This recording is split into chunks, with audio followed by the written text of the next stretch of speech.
Hunter X Hunter episode 14. ఈ ఎపిసోడ్లో యోర్క్ new city arc మొదలవుతుంది. గాన్ కిల్లువా ఇంటికి వెళ్తారు అండ్ మీతోసానేమో కిల్లువాని గుర్తుపడుతుంది. నువ్వు కిల్లువా అని లెటర్స్ రాస్తా ఉంటాడు గాన్. అండ్ మీతో గాన్ ని చూసి కిల్లువా వాళ్ళ అమ్మ కూడా అలా ఉంటే బాగుండు అనుకుంటాడు. అండ్ కిల్లువాకి ఊరు చూపించడానికి గాన్ తీసుకువెళ్ళి నైట్ అవుతుంది. వాళ్ళిద్దరూ మాట్లాడుకుంటా ఉంటారు. నేను మా నాన్నని వెతకాలి అండ్ కిల్లువానేమో నేను చూస్తే జలస్ ఫీల్ అవుతుంది. నీకొక అంబిషన్ కూడా ఉంది, నాకేం లేవు, ఒకవేళ ఉన్నా నేను చెయ్యాలనుకోవట్లేదు. ఇంతకీ మీ మదర్ ఎక్కడ ఉంది అని అడుగుతాడు. అండ్ గాన్ తెలీదు, చిన్నప్పటి నుంచి నన్ను మీతో సానే పెంచుతుంది. అండ్ మీతో సానే ఏం చెప్పిందంటే మా పేరెంట్స్ ఒక యాక్సిడెంట్ లో చనిపోయారని, ఒకవేళ మా డాడీ బతుకున్నాడని తెలిస్తే నేను కూడా హంటర్ అవుతానని భయపడింది. అండ్ మా డాడీ హంటర్ అని తెలిసిన తర్వాత మా అమ్మ ఎలాగోలాగా చనిపోయిందని అనుకున్నాను. బట్ నేను మీతో సాన్ని మా అమ్మలాగే ఫీల్ అయ్యాను. అండ్ కిల్వా కూడా మీతో సాన్ లాగా మా అమ్మ కూడా ఉంటే బాగుండు, ఎప్పుడు ఏడుస్తానే ఉంటుంది బయటికి వెళ్తానంటే. అండ్ ఇది మొత్తం మీతో వింటుంది. అండ్ ఇంటికి వెళ్ళిన తర్వాత ఎన్ని రోజులు ఉంటావు అంటే 1 నెల ఉంటాను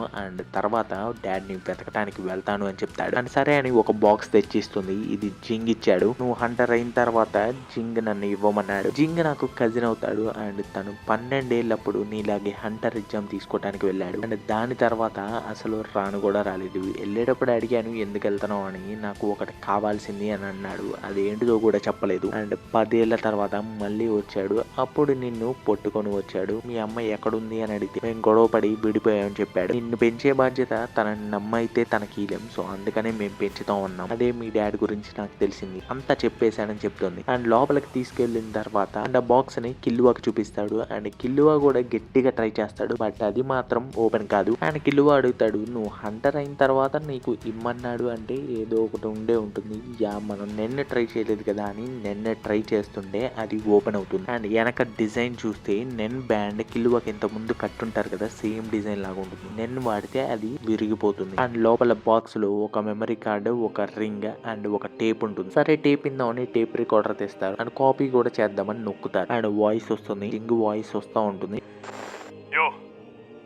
నీకు క్వశ్చన్ వేస్తాను, నువ్వు నన్ను చూడాలనుకుంటున్నావా? చూడాలి అనుకుంటే ఈ టేప్ ని కంటిన్యూ చేయి, ఒకవేళ చూడొద్దు అనుకుంటే ఇంట్రెస్ట్ లేకపోతే స్టాప్ బటన్ నొక్కి. అండ్ స్టాప్ బటన్ నొక్కడు. ఓకే నువ్వు ఎస్ అని అనుకుంటున్నాను. హంటర్స్ అనే వాళ్ళు సెల్ఫిష్, సో వాళ్ళు ఏదైనా సాక్రిఫైస్ చేస్తారు వాళ్ళకి కావాల్సిన దానికి. మళ్ళీ ఇంకోసారి అడుగుతున్నాను, 1 మినిట్ టైం ఇస్తున్నాను, ఒకవేళ నువ్వు చూడాలి అనుకుంటే విను, లేకపోతే ఇప్పుడే స్టాప్ నొక్కి. 1 మినిట్ తర్వాత కూడా గాన్ వినాలనే అనుకుంటాడు. ఓకే వినాలనుకుంటున్నావు అని అర్థమైంది. గాన్ నువ్వు నన్ను చూడాలనుకుంటున్నావు, కానీ యాక్చువల్లీ ఏంటంటే నేను నిన్ను చూడాలి అనుకోవట్లేదు, ఎందుకంటే నేను ఎలా ఫేస్ చేయాలో కూడా నాకు అర్థం కావట్లేదు. నా పేరెంటల్ డ్యూటీ వదిలేసి నాకు కావాల్సిన దానికోసం నేను వెళ్ళాను. నాకు తెలిసి ఈ క్లిప్ నువ్వు వినేతలకి 10 ఏళ్ళు గడిచిపోయి ఉంటాయి, కానీ మారంది ఏదన్నా ఉంది అంటే అది నేనే. నువ్వు నన్ను అంతగా చూడాలి అనుకుంటే రా, నన్ను వెతుకు, కానీ ఒక్కటి గుర్తుంచుకో, నేను నిన్ను చూడాలనుకోవట్లేదు. సో నేను నిన్ను సెన్స్ చేస్తే అక్కడి నుంచి వెళ్ళిపోతాను. నువ్వు ఇప్పుడు హంటరే కదా, నన్ను వచ్చి పట్టుకో. అని ఇంకోటి చెప్పడం మర్చిపోయాను, మీ మదర్ గురించి చెప్పాలి. ఒకవేళ నువ్వు వినాలి అనుకుంటే కంటిన్యూ చేయి, లేకపోతే స్టాప్ నొక్కు అనే లోపే స్టాప్ నొక్కేస్తాడు. విలువ షూరా అనగానే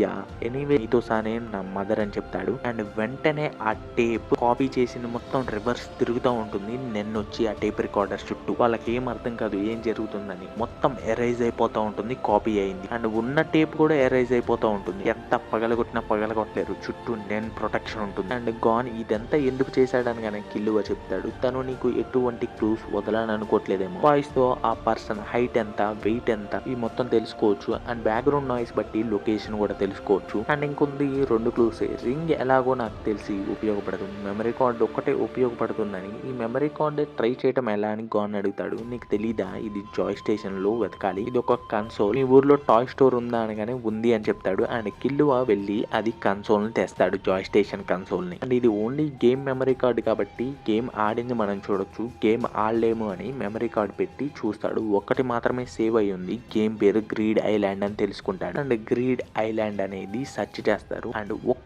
మ్యాచ్ కూడా అవ్వదు. అండ్ కిలువాకి అర్థమవుతుంది ఇది సేల్ చేయలేదు ఆర్ బ్యాన్ చేశారు. అండ్ ఇంకా డీప్ గా సెర్చ్ చేస్తే ఓన్లీ 100 కాపీలు మాత్రమే ప్రొడ్యూస్ అయినాయి అని ఉంటుంది. కాస్ట్ వచ్చేసి 5,800,000,000 రూపీస్ అని ఉంటుంది. అంత పెట్టి కొనాలా అని వాళ్ళకి అర్థం కాదు. అండ్ రీజనబుల్ రేటే అనుకుంటారు. హంటర్స్ కి ఆ డబ్బు ఈజీ అని. అది ఓన్లీ హంటర్స్ కి మాత్రమే క్రియేట్ చేసిన గేమ్. ఫోన్ చేసి చేసి కనుక్కున్న ప్రొడక్షన్ ఆపేసామని అంటారు. అండ్ ఎక్కడైనా నెట్ లో కొనాలి అనుకుంటారు, బట్ అది 5,800,000,000 అయ్యేతలకి 800,000,000 మాత్రమే ఉంటుంది. అండ్ ఆన్లైన్ లో ఒకవేళ పెట్టిన సెల్లర్ దగ్గర కొనాలి అంటే వాళ్ళు ఇంకా ఎక్కువ రేట్ చెప్తారు. సరే అని పోస్ట్ పెట్టంగానే ఒక 10,000 రిక్వెస్ట్లు వస్తే అమ్ముతామని. ఇది వృధాలే, ఎవరి దగ్గర రియల్ ఉందో అసలు వాళ్ళు అమ్మింది రియలో కూడా తెలియదు అని అనుకుంటారు. అండ్ గాన్ అడుగుతాడు, నీకు ఎవరైనా తెలుసా గేమ్ గురించి, నెట్ గురించి బాగా తెలిసిన వాళ్ళు అనగానే తెలుసు అని చెప్తాడు. కానీ నేను మాట్లాడాలనుకోవట్లేదని మాట్లాడతాడు. అండ్ తను ఫోన్ చేసేది ఎవరో కాదు, మిల్లుకీకి. అండ్ మిల్లుకీకి ఫోన్ చేసిన తర్వాత గ్రీడ్ ఐలాండ్ గురించి అడిగితే, అబ్బో నువ్వు సూపర్ రేర్ గేమ్ గురించి అడిగావే, నీకెందుకు ఇంట్రెస్ట్ వచ్చింది, నీ దగ్గర కాపీ ఉందా అనగానే లేదు, నాకు 5 ఏళ్ళు ఉన్నప్పుడు సేల్ జరిగింది,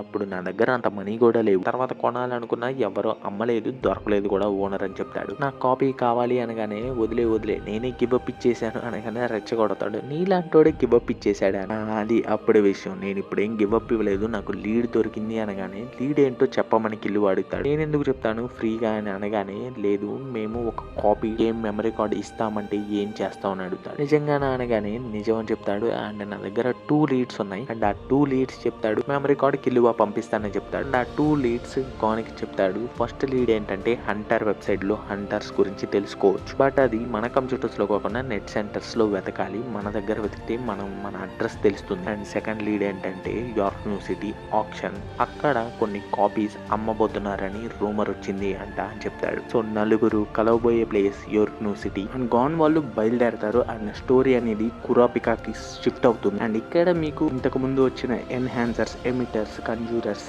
ఇక్కడ డెప్త్ లో తెలుస్తుంది ఎగ్జాంపుల్ వైజ్. అండ్ కురాపికా పాస్ అవుతాడు, బట్ టెస్ట్ ఫ్లాష్ బ్యాక్ అనేది జరుగుతుంది. తన నేచర్ చూసినప్పుడు వాటర్ లో ఏదో క్రియేట్ అవుతున్నట్టు అనిపిస్తుంది. సో తన కంజూరర్ ఆరాని మేనిఫెస్ట్ చేయొచ్చు. కురాపికా ఏమో నేను ఎన్హాన్సర్ అయితే బాగుండు అని అనుకుంటాడు. తన టీచర్ ఎవరైతే ఉన్నారో, నువ్వు పుట్టింది మనం ఏం చేయలేం, బట్ నువ్వు ఎన్హాన్సర్ కావచ్చు, అండ్ నీకు ఇది లిస్ట్, నువ్వు 100% కంజూరర్ టెక్నిక్స్ నేర్చుకోవచ్చు, బట్ ఎన్హాన్సర్ 60%, స్పెషలిస్ట్ పక్కనే ఉన్న 0%. అది ఎందుకంటే అది ఒక యూనిక్. అండ్ ఎన్హాన్సర్ అయితే defence, healing and attacking mode లో ఎక్కువ ఈజీగా నేర్చుకోవచ్చు, బట్ మిగతా వాళ్ళకి అలా కాదు అనగానే, ఎందుకు అలా, ఎన్హాన్సర్ కి ఈజీగా ఎందుకు ఉంటది అని అడుగుతాడు. సరే నీది కంజూరర్ టైపే కదా, ఈ ప్రపంచంలో దేనినైనా కట్ చేసే స్వాడ్ అని నువ్వు తయారు చేయగలవా అనగానే లేదు అని చెప్తాడు. ఎందుకంటే అది హ్యూమన్ ఎబిలిటీకి పాసిబుల్ కాదు. టీచర్ కూడా ఎగ్జాక్ట్లీ అదే, నువ్వు ఒకవేళ నీ ఆరాని స్వాడ్ లాగా మేనిఫెస్ట్ చేసిన, బట్ దానికి లిమిట్ అంటూ ఉంటుంది, వేటిని మేనిఫెస్ట్ చేద్దాం అనుకుంటున్నావు అని అడగగానే చైన్స్ అని చెప్తాడు. వెళ్ళేటప్పుడు నువ్వు తప్పుగా అనుకుంటున్నావు, అన్బ్రేకబుల్ చైన్స్ అనేవి నువ్వు తయారు చేయలేవు అని చెప్తాడు. మేనిఫెస్ట్ చేయలేవు అని చెప్తాడు. అక్కడ ఏజెన్సీకి వెళ్ళిన తర్వాత 6 months 6 నెలల లోపే నువ్వు నేర్చుకున్నావు అంటే నెన్ టెక్నిక్ ని, నువ్వు స్కిల్డ్ యూజర్ వై. సరే నీకు ఏ క్లయింట్స్ కావాలి అనగానే యార్క్ న్యూ సిటీ ఆప్షన్ తో ఇన్ఫ్లుయెన్స్ ఉన్న వాళ్ళతో కావాలి అని అడగగానే 3 members గురించి చెప్తుంది. అందులో ఒక మెంబర్ స్కల్ ఐటమ్ కావాలనుకుంటాడు, అంటే పుర్ర. కురాపికాకి బాడీ పార్ట్స్ గురించి అనగానే తన ఐస్ ఎర్రగా మారుతాయి, అదే తీసుకుంటాడు. అండ్ వెళ్ళేటప్పుడు ఒక మనిషి ఎదురుగా వెళ్తాడు. కురాపికా హార్ట్ బీట్ ని విని తను షాక్ అవుతాడు, ఏంటి అంత రేజ్ తో తన హార్ట్ బీట్ ఉంది అని. తను హార్ట్ బీట్ వినగలడు. అండ్ అతను కూడా వెళ్ళి సేమ్ అడుగుతాడు. అండ్ ఆమెమో ఇది రేర్ గా ఉంది, ఒకే క్లయింట్ గురించి ఒక రోజులో ఇద్దరు అడగటం. అండ్ ఒక కార్ లో ఒక లేడీ బాడీ గార్డ్ గా దిగుతుంది ఒక మనిషికి, అండ్ చుట్టూ ఏడిపిస్తా ఉంది. తను ఒక మనిషిని కిస్ చేయగానే తన స్లేవ్ గా మారిపోతాడు. ఇంకో మనిషి పోలీసులకి చిక్కకుండా వాళ్ళని ఈజీగా కొడుతూ ఉంటాడు, అంత స్ట్రాంగ్ గా ఉంటాడు. అండ్ కట్ చేస్తే ఆ క్లయింట్ హౌస్ కి కొంతమంది వెళ్తా ఉంటారు. అండ్ అక్కడ కొంతమంది కుక్కల్ని పెంచుతూ ఉంటారు. అండ్ లోపలికి వెళ్ళిన తర్వాత వీళ్ళ నలుగురు అండ్ ఇంకో ఇద్దరు ఉంటారు. అండ్ ఒక ముసలాయన టీవీ ఆన్ చేస్తాడు. అందులో ఉన్న వ్యక్తి, మిమ్మల్ని మేము బాడీ గార్డ్స్ గా ఒప్పుకోవాలి అంటే మేము ఒక లిస్ట్ ఇస్తాం, ఆ లిస్ట్ లో ఏదో ఒక్కటి తీసుకొచ్చినా మీరు పాస్ అయినట్టే అని చెప్తాడు. అండ్ ఐటమ్స్ ని చూడంగానే దాంట్లో ఒకటి కుర్తా ఐస్ ఉంటాయి, ఇంకా కురోపిక ఐస్ ఎర్రగా మారుతాయి. ఆ ట్రేట్ వినే అతను షాక్ అవుతాడు. అండ్ మీకు 1 month టైం ఉంది ఆప్షన్ కి, ఈ లోపు తేండి అని చెప్తాడు. కురోపిక మనసులో అనుకుంటాడు, టీవీలో మాట్లాడుతున్న అతను బాస్ అయితే కాదు, డైరెక్ట్ గా బాస్ కి నాకు డిస్టెన్స్ తగ్గించుకోవాలి అండ్ నన్ను నమ్మేటట్టు చేసుకోవాలి. అండ్ వెళ్ళేటప్పుడు డోర్ లాక్ అవుతుంది. అండ్ అతను చెప్తా, ఫస్ట్ మీరు స్ట్రాంగ్ గా ఉండాలి, దానికి మీరు ఈ మ్యాన్షన్ నుంచి బతికి బయటకు వెళ్ళాలి అని చెప్తాడు. అండ్ అలా అనగానే కొంతమంది మనుషుల్లాగా వచ్చి వాళ్ళని అటాక్ చేస్తూ ఉంటారు. కిస్ చేసే లేడీ పేరు బైసే. తన ముసలాయన్ని కిస్ చేసి బుల్లెట్లకి అడ్డంగా పెట్టుకుంటుంది. అండ్ కురోపిక చైన్ ని క్రియేట్ చేస్తాడు, ఆ బుల్లెట్స్ ని మొత్తం క్యాచ్ చేస్తాడు. మిగతా వాళ్ళు షాక్ అవుతారు, జస్ట్ చైన్ తో బుల్లెట్స్ ని క్యాచ్ చేశాడా అని. అండ్ పైకి వెళ్తాడు. అండ్ కింద మనుషులను లెక్కేస్తుంటే సడన్ గా వెనక ఇద్దరు వస్తారు. వాళ్ళను కూడా తప్పించుకొని పక్కన ఉన్న దాని మీదకి ఎగరంగానే, బట్ వాళ్ళు ఆగకుండా అంతే ట్రై చేస్తూ ఉంటారు. ఇంకో వ్యక్తి బలంగా ఉంటాడు ఉంటాడని చెప్పాను కదా, అతని పేరు బాషో. అండ్ అతను ఆ మనిషిని కొట్టి ఏంటబ్బా అనుకుంటాడు. పైనుంచి కురాపిక అందరిని చూసి ఓకే అతను అనుకొని ఆ మనిషి దగ్గరికి వెళ్ళి కత్తి పెట్టి 3 సెకండ్లో వాళ్ళని ఆపైపోతే చంపేస్తానని అంటాడు. అండ్ ఆ మనిషి ఆపేస్తాడు. అండ్ అటాక్ చేయడానికి వచ్చిన వాళ్ళందరూ కింద పడిపోతారు.